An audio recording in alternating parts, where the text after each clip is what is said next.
नमस्कार दोस्तों, आज एक और स्टोरी की बात करते हैं। ये स्टोरी है एक जैन मास्टर की। फिर से कुछ बुद्धिज़्म के ऊपर, कुछ मेडिटेशन के ऊपर। देखते हैं किसको क्या समझ में आता है। एक बार एक शिष्य जो है, एक बहुत बूढ़े हो चुके अपने जैन मास्टर के पास गया। उनसे बोला कि मैं ध्यान सीखना चाहता हूँ, मुझे भी कुछ शिक्षाएं दीजिए, मैं भी मॉन्क बनना चाहता हूँ।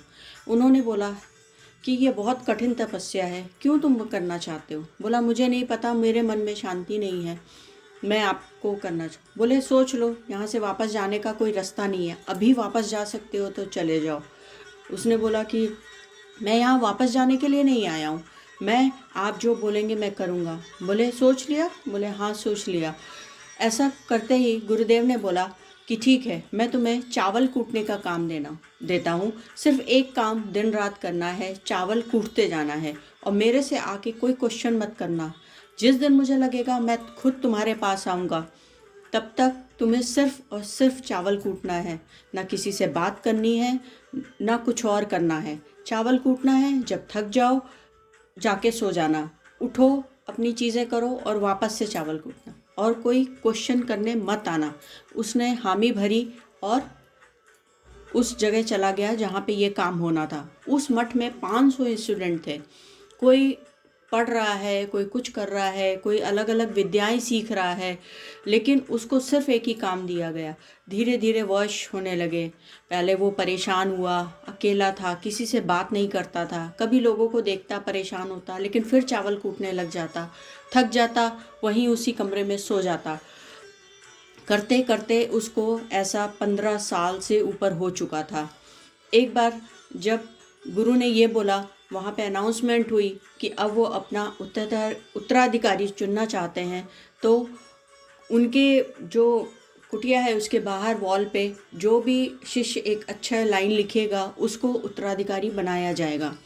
ऐसा बोल करके उन्होंने कहा कि कल सुबह तक ये चीज़ हो जानी चाहिए। तो सारे के सारे जो स्टूडेंट थे वो सब सोच रहे थे कौन करेगा कौन नहीं। उनमें से एक स्टूडेंट बहुत बोलता था, ज्ञान भी उसको अच्छा था, सबको लगा यही करेगा। उसने भी वो चीज़ लिखी वहाँ पे कि ध्यान एक ऐसी शक्ति है जो हमारे मन के ऊपर पड़ी धूल है, वो धूल हटा दो और हम ध्यान को पा सकते हैं। लेकिन उसने नीचे अपना नाम नहीं लिखा। जब दूसरे दिन गुरु ने ये चीज़ देखी तो बहुत गुस्सा आए कि किस मूर्ख ने ये लाइन लिखी है ऐसा करके। वो वहीं खड़ा था, लेकिन उसने नहीं बोला कि मैंने लिखा है। उसने जानबूझ के अपना नाम भी नीचे नहीं दिया था। वो सामने भी नहीं आया। गुरु ने कुछ नहीं बोला, बोला इस लाइन को हटाओ यहाँ से, बोल के वो अपने कमरे में चले गए। तो बाकी जो मॉन्क थे वो बात करते करते जा रहे थे। 2 मॉन्क उसी में से बात करते हुए उस चावल वाले जहाँ पे वो चावल कूट रहा था वहाँ से बात करते हुए निकल रहे थे। उसने ये बात सुनी। उसने कहा हाँ वाकई इसने बेवकूफ़ वाली भारी लाइन लिखी है। बोले क्या होगा? बोले मैं लिखना पढ़ना तो नहीं जानता, लेकिन हाँ तुम अगर मेरी बात लिख सको तो मैं तुम्हें बता सकता हूँ। उन्होंने हामी भर दी। वापस गए, उस दीवार पे लिखा कि मन विचारों के बिना कुछ भी नहीं है, यही हमारा ध्यान है। जब मन में विचार नहीं है, ध्यान नहीं है, और नीचे लिखा चावल कूटने वाला।